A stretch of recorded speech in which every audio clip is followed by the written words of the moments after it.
a l'impression que le parquet lui-même a été forcé à engager cette procédure. La réquisition, le tout n'a pas pris même 30 minutes dans ce dossier. On a compris que les instructions étaient de garder Aliou en prison. L'objectif, c'est de l'éteindre, de l'empêcher de s'exprimer.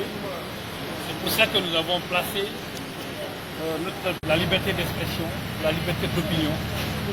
M. Aliou Ba n'a jamais parlé d'un chef d'État, il n'a pas de dirigeant. Il a dit que les dirigeants sont incompétents. Ce qu'on a démontré la réalité, parce qu'aujourd'hui vous avez le kidnapping, vous avez bien entendu des Guinéens, certains perdent la vie. On ne sait pas qui est le fait. Et l'article 37 de la charte de la transition fait que le CNRD responsable, garant de la sécurité des citoyens. Et bien entendu, si les citoyens sont en sécurité, disparaissent, eh bien, en tant que peuple, on a des comptes à rendre, à demander au CNRD.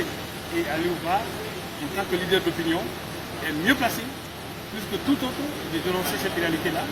On l'a démontré en vertu de l'article 4 de la charte des partis politiques, qui lui donne le droit, en tant que leader d'opinion, de faire la promotion de la démocratie, de l'état de droit et de la souveraineté populaire, qui appartient bien entendu non pas à un individu, mais au peuple de Guinée.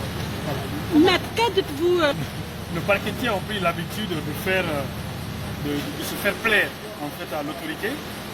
En réalité, le général n'a jamais demandé à ce qu'on engage des poursuites contre quelqu'un qui n'est pas plaignant dans cette procédure, parce que M. Aliou Ba ne lui a imputé aucun fait particulièrement à lui. Il a dit que les dirigeants sont responsables de ce qui se passe parce qu'ils ne prennent pas leurs responsabilités. Donc, si le parquet ce jour-là a mis partie civile, on a dénoncé le fait que ça n'a rien à voir, c'était une manière d'impressionner l'opinion et le juge.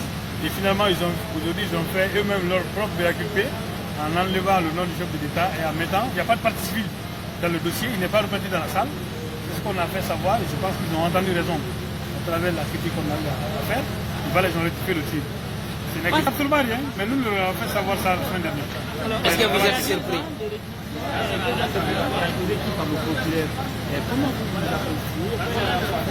Vous posez même que le délit était constitué, ce qui n'est pas le cas. Le ministère public a visé 3 lois. Non seulement le code pénal, le ministère public a visé également la loi sur la cybercriminalité, mais aussi la loi portant protection de certaines personnalités. Sauf qu'aucune de ces lois ne doit s'appliquer pour 2 raisons. La première, c'est que les faits reprochés à Aliou Ba, les propos qu'il a tenus, c'était par voie de presse.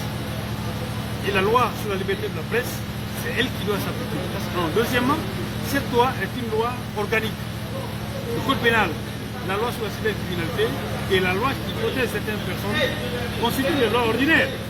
Donc il ne peut pas s'appliquer devant la loi sur la liberté de la presse. Dernière chose, c'est qu'il y a une disposition en 1010 du code civil, du code pénal, qui précise que lorsqu'il y a un conflit entre une loi spéciale et le code pénal, c'est la loi spéciale qui doit s'appliquer, à condition que la loi spéciale soit plus favorable à la personne poursuivie. Et la loi spéciale ici, à la matière, c'est la loi sur la liberté de la presse, qui ne prévoit qu'une peine d'amende ou une peine d'emprisonnement. Ça, c'est si le délai est constitué, mais le délai n'est même pas constitué en la matière. Parce que Aliou Ba n'est poursuivi que sur la base des opinions. Merci.